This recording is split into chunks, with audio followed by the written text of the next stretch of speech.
గురుకుల సంక్షేమ హాస్టళ్లు జిల్లా పరిషత్ ప్రాథమిక పాఠశాలలో మధ్యాహ్న భోజనం నాణ్యత లేని కారణంగా రాష్ట్ర వ్యాప్తంగా విద్యార్థులు ఫుడ్ పాయిజన్ తో అస్వస్థతకు గురయ్యారు. అయితే వరుస ఘటనలపై ముఖ్యమంత్రి బాధ్యత వహించాలి. రాష్ట్ర ప్రభుత్వ వైఖరిని నిరసిస్తూ వామపక్ష విద్యార్థి సంఘాలు నవంబర్ 30న ప్రభుత్వ పాఠశాల బంద్ ఇచ్చిన పిలుపులో భాగంగా ఈరోజు చేవెళ్ల నియోజకవర్గంలో ఉన్నటువంటి ప్రభుత్వ పాఠశాలలు బంద్ చేయడం జరిగింది. ఎస్ఎఫ్ఐ చేవెళ్ల డివిజన్ అధ్యక్ష కార్యదర్శి ఎర్రవల్లి శ్రీనివాస్ బేగరి అరుణ్ కుమార్ అన్నారు. ఆయన మాట్లాడుతూ తెలంగాణ రాష్ట్రంలో పెరిగిన ధరలకు అనుకూలంగా ప్రభుత్వ పాఠశాలలో చదివే విద్యార్థులకు మధ్యాహ్న భోజనానికి సంబంధించిన మిడ్ డే మీల్స్ ఛార్జీలను పెంచాలన్నారు. రాష్ట్రంలో ప్రభుత్వ పాఠశాలలో చదివే విద్యార్థులకు సరైన మౌలిక సదుపాయాలు లేక తీవ్రమైన ఇబ్బందులు పడుతున్నారన్నారు.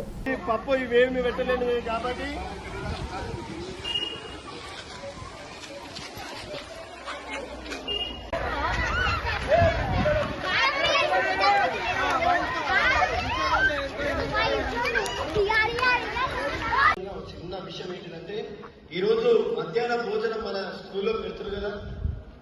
కొన్ని స్కూల్లో అక్షయ పాత్ర నిర్వహిస్తుంది. అక్షయ పాత్ర అంటే ఎప్పుడో మధ్యరాత్రిలో 12 గంటలకు 1 గంటలకు తయారు చేసిన ఫుడ్ మధ్యాహ్నం 12 గంటలకు తినే పరిస్థితి వచ్చిందంటే ఈ గవర్నమెంట్ విద్యార్థుల పక్షాన ఏ రకంగా నిర్లక్ష్యం నిర్వహిస్తుందో మీరు కూడా ఆలోచించాలి.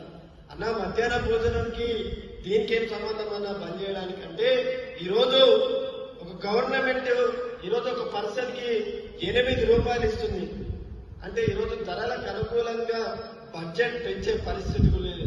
మొన్న జరిగినటువంటి అసెంబ్లీ సమావేశంలో తెలంగాణ రాష్ట్రంలో ఉన్నటువంటి విద్యార్థులకు 6% బడ్జెట్ కేటాయించడం చాలా సిగ్గుచేటు కూడా.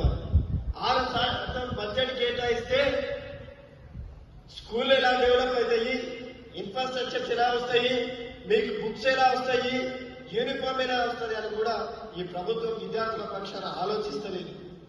అంటే ఒక పర్సన్కి 8 రూపాయల మధ్యాహ్న భోజనానికి మీరు ఖర్చు చేస్తున్నారు. అధికంగా 5 రూపాయలు చేసి 15 రూపాయలు ఖచ్చితంగా ప్రతి విద్యార్థికి నాణ్యమైన భోజనం అందించాలని చెప్పేసి కూడా మనం ఈరోజు డిమాండ్ పెట్టడం జరిగింది. మెనూ చార్ట్ చూస్తేనేమో ఎట్లుంటుంది మెనూ చార్ట్ 5 స్టార్ హోటల్లో ఉన్నటువంటి భోజనం ఉన్నట్టుంటది. పెట్టే భోజనం చూస్తే